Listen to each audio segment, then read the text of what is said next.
Greatness is a virtue that many of us aspire to achieve. Whether that be through the skills we develop or the impact we have on others, we all have something in our lives that we wish to be great at. But there's a level of greatness that some of us achieve that goes far beyond what we expect from most people, where they make such a significant contribution to the world that we as a society have decided that these are the figures who are great enough to be taught in school, great enough to be quoted, and great enough to be revered in our collective conscience. But in the process of venerating those who did great things, we often fail to learn the full picture of who they are as people, only learning the good, but not the bad or ugly side of them, allowing us to succumb to the halo effect, the error we make when a person's achievement allows us to be blind to everything else about them. Now, to clarify, my intention is not to discredit their actual achievements, nor am I interested in canceling anyone. I'm also not going to mention things people did that were unsurprising for their time, because applying today's expectations on the people of yesterday makes absolutely no sense. Most people in human history were probably racist, or sexist, or homophobic, or whatever else you can think of. So I'm not really interested in virtue signaling about how someone 100 years ago said something problematic. However, if what they did contradicts what made them great to begin with, that's fair game. And so, I present to you great people who weren't great people. We'll start with pissing off an entire nation of fake accents by talking about Sir Winston Leonard Spencer Churchill, or just Churchill, better known as that guy who defeated Hitler. To this day, the British consistently regard him as one of the greatest Britons to have ever lived. And if all you know about Churchill are his achievements as the UK's leader against the Nazis, you'd probably feel the same way. But here's the hard truth. If it wasn't for World War II, Churchill would have been remembered for much worse. And that's being generous, since he likely wouldn't be remembered at all. Despite being one of history's most staunch opponents of the Nazi regime and its hateful ideology, he had surprisingly similar views that a racial hierarchy existed, believing that white Protestants were at the top, followed by white Catholics, then Indians, and then Africans. Apparently the other races didn't matter enough. Again, I'm not interested in bringing up all his comments if those ideas were mainstream. But even during that time, his views on racial supremacy to justify British imperialism were considered to be fringe and extreme. As late as 1955, 10 years after defeating the Nazis, he reportedly suggested the phrase, "Keep England white," as a good slogan to use against immigration. But perhaps the worst stain on Churchill's legacy is his action, or rather, lack of action, during the Bengal famine of 1943. While British officials begged for food supplies to be directed for India, Churchill and his cabinet ordered 170,000 tons of wheat from Australia to be transported to Europe in order to build a stockpile for European civilians. Let me say that again. He ordered food to pass by millions of starving people, who were his British subjects at the time, in order to be used for storage in Europe. But this isn't terribly surprising given that he once said, "I hate Indians. They are a beastly people with a beastly religion," as well as blaming the famine severity on his view that Indians breed like rabbits. By the time he finally approved for food to be sent, up to 3 million people were already dead. Lastly, the man hated Gandhi with a passion, since he represented a largely peaceful movement advocating for Indian independence. Consistent with earlier points about his belief that certain races were inferior to others and his general disdain for India, Churchill was completely against any form of self-determination for Britain's colonies, and actively wished for Gandhi and his movement to die in failure.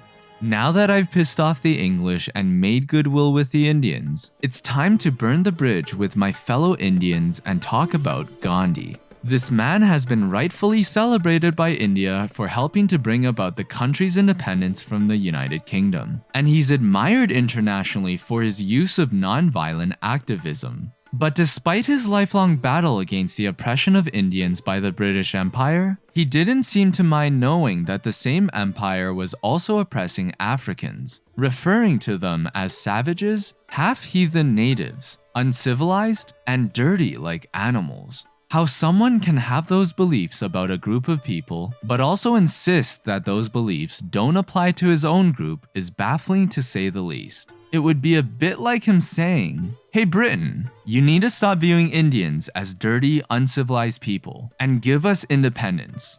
Oh wait, you meant the Africans? Yeah, I totally agree with you then. Gandhi also had some disturbing ideas about sex. He would conduct so-called tests on his celibacy in order to determine his self-control. To him, lust was an enemy that needed to be destroyed, and he somehow concluded that the best way to defeat it was to sleep with naked teenagers, who were more than half a century younger than him. Despite all these shortfalls of Gandhi, he helped to inspire younger generations throughout his lifetime, convincing leaders around the world to use nonviolent means to advocate for their causes, with one of them being our next great person, Martin Luther King Jr. Revered for his powerful and inspiring speeches protesting the injustices Black people face in America, MLK is rightfully at the top of many lists when it comes to history's greatest people. But if there's one thing confirming that he's still just a human, it was women. Throughout his life as a civil rights leader, women in the movement have been consistently put on the sidelines. Figures such as Ella Baker and Dorothy Height describe their personal experiences of often being made subordinate to male leaders like MLK, despite the fact that they were the same skin color, fighting for the same cause. I guess when he gave his famous "I have a dream" speech and declared that all men are created equal, he really only meant that all men are created equal. And he wasn't much better with women in his personal relationships either, having been a serial cheater to his wife up until his assassination. In fact, as a deeply religious figure, MLK himself recognized the sinfulness of his infidelity and reportedly felt unworthy of the many accolades people place upon him, not wanting to be treated as a saint. But someone who did want to be a saint and ended up becoming one is none other than Saint Teresa of Calcutta. With a name synonymous with selflessness, Mother Teresa continues to be admired around the world as a humanitarian icon, even receiving the Nobel Peace Prize in 1979. The best way to comprehend her impact on the world is by understanding that her primary objective wasn't really to reduce suffering, heal the sick, or even help the poor. Rather, it was to bring as many people to the Catholic Church as possible. Oftentimes, this objective happened to overlap with plenty of good things she did, like building schools and orphanages, feeding people, and taking in those with illnesses. But there were also plenty of moments when her objective didn't do much good, and may have even done more harm to those she was supposedly helping. Many of the facilities Mother Teresa ran were observed as having extremely unhygienic conditions and a lack of actual medical staff, food, and painkillers. A former volunteer revealed that dying patients were simply given aspirin rather than proper medication, and recalled how needles continue to be reused without being sterilized, which would be horrible today, but was even more horrible during the height of the AIDS epidemic. It gets even worse after you learn that Mother Teresa's organization would receive tens of millions of dollars every year, most of which is now believed to be held by the Vatican. Teresa's actions were based on her fundamentalist Catholic beliefs, like her view that poor people suffering in this world was actually a good thing. One saying, "There is something beautiful in seeing the poor accept their lot, to suffer it like Christ's passion. The world gains much from their suffering."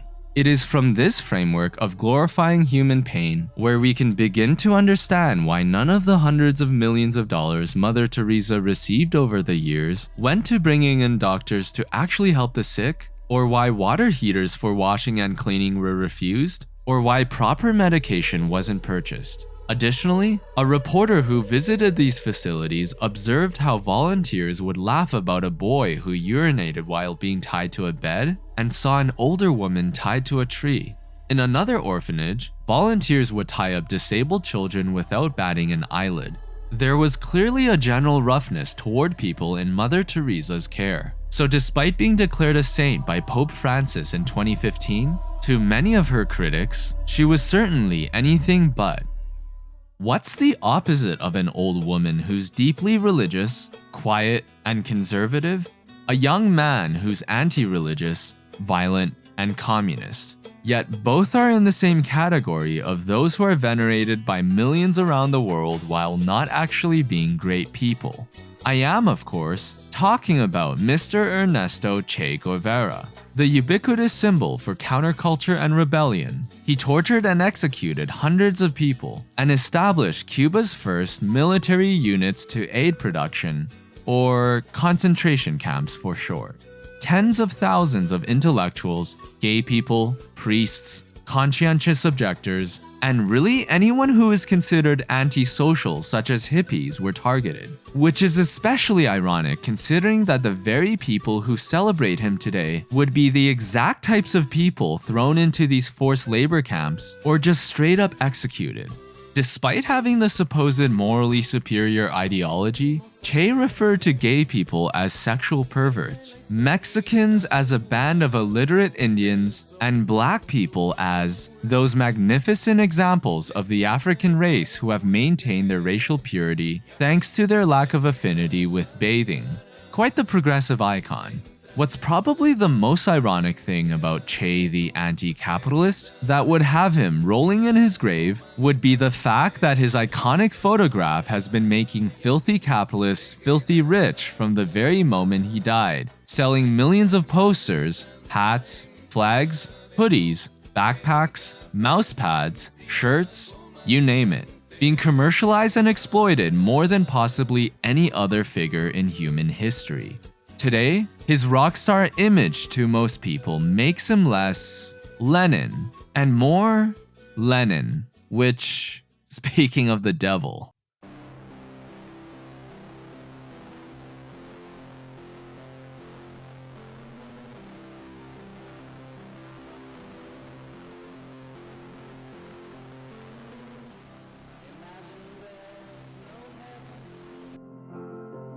Considered one of the greatest musicians of all time, there is no doubt that John Lennon, along with the rest of the Beatles, not you Ringo, forever changed the world of music.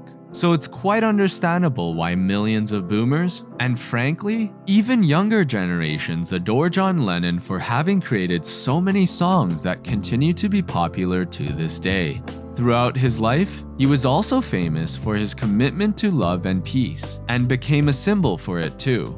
But it's a shame he didn't practice what he preached, given that he publicly confessed to having beaten women, cheated on his wife, treated their child like absolute garbage, and then left his family to be with Yoko Ono so they could make whatever the hell this is.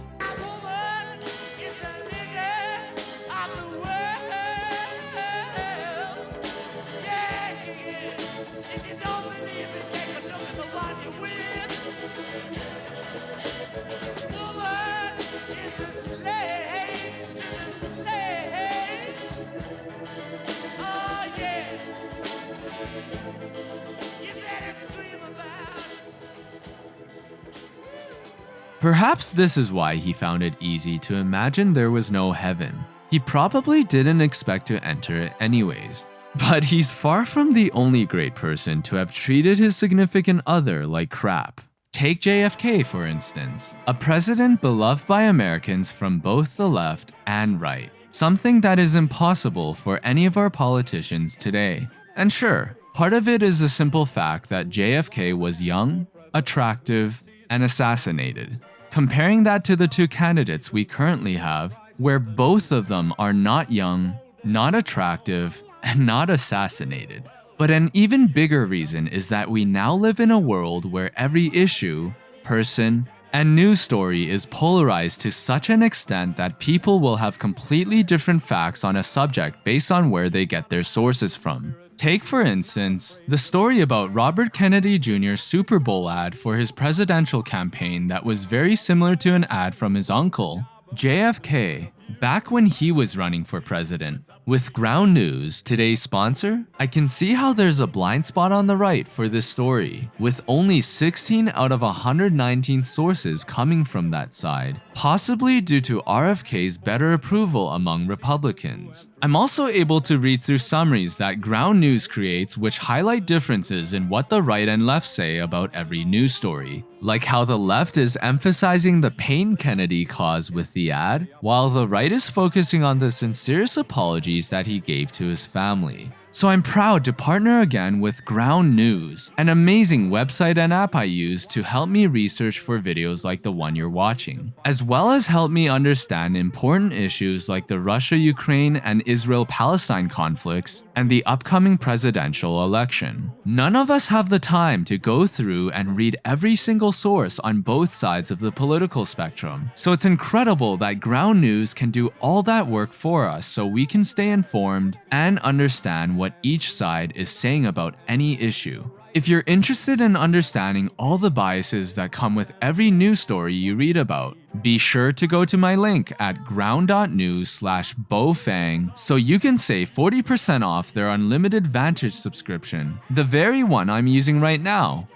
Back to JFK, the president we all know and love who was killed by... insert your favorite theory here. But he's also the president who is too busy cheating on his pregnant wife while partying in Europe to bother coming back home as she gave birth to their child, who ended up being stillborn. Guess who wasn't much better? Dr. Seuss, the man we all know and love for creating classic children's books like The Cat in the Hat, Green Eggs and Ham. Ooh, okay, not that one.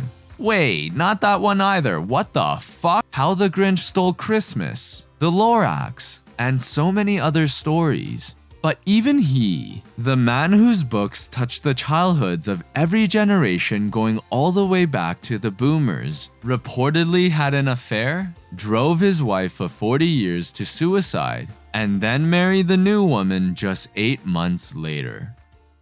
Steve Jobs, or as I called him in my previous video, Steve Apple, is considered to be one of the greatest figures in the world of technology, putting aside the fact that he was more of the marketer rather than the creator for these Apple products we know and love. Regardless, in many aspects of his life, he was just a straight up bad father, partner, friend, boss, and well, person. From the beginning of his career, Steve Jobs tricked his fellow Apple co-founder Steve Wozniak into working day and night on a project for Atari by imposing an unnecessarily stressful deadline. They agreed to split the payout 50-50, but when Atari paid Jobs $5,000, he claimed they only received $700 and so gave his friend $350, who later cried when he found out about it. He also refused to provide his most loyal employees with stock options, which prompted the better Steve to try to do the right thing by giving them money out of his own personal share. Outside of being a terrible boss at Apple, Steve Jobs refused to pay a single dollar in child support for his daughter, and forced his partner to clean houses and live on welfare in order to raise their child. This is all while he was a multi-millionaire, and it wasn't until he was legally forced to provide payment when he finally gave in. On top of all that, he continued to publicly deny that the child was his, even after paternity tests proved that you are the father.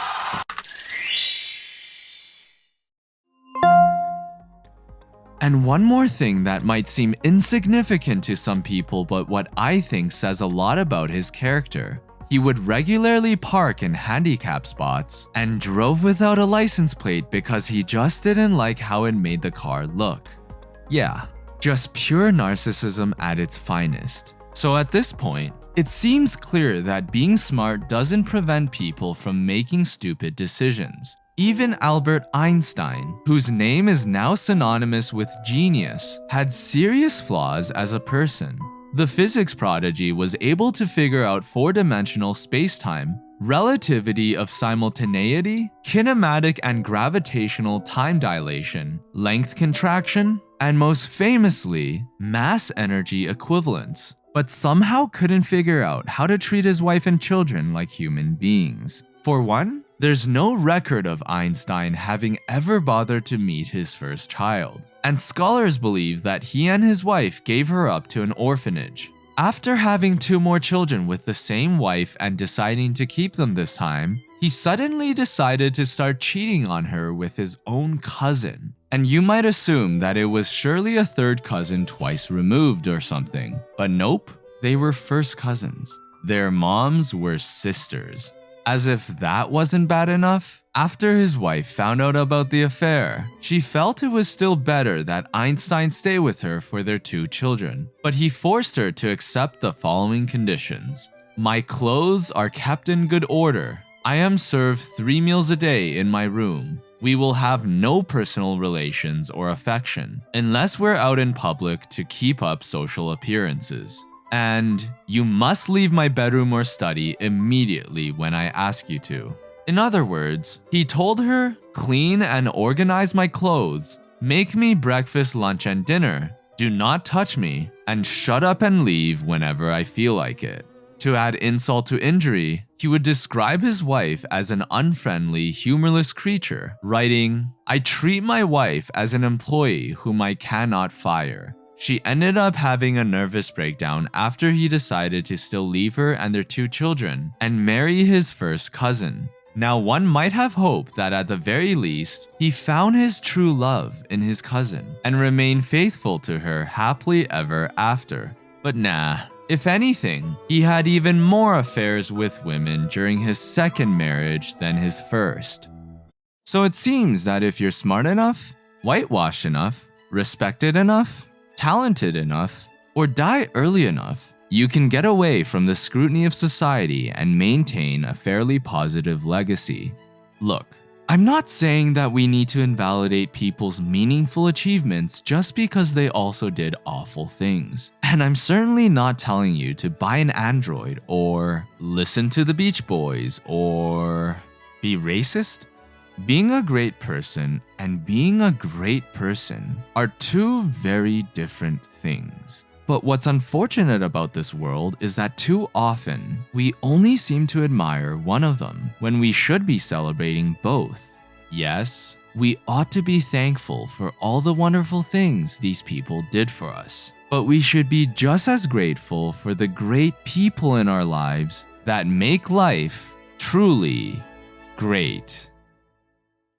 In the span of one video, I somehow managed to piss off British people, Indians, Americans, right-wingers, left-wingers, boomers, everyone, and worst of all, Apple fanboys. So in anticipation of the hate I'll be receiving, help me balance it out by giving this video a like, and I would really appreciate you subscribing as well. Please consider supporting me on Patreon to help me make more videos for you to watch. Thank you to each and every one of my patrons for allowing me to keep a roof over my head.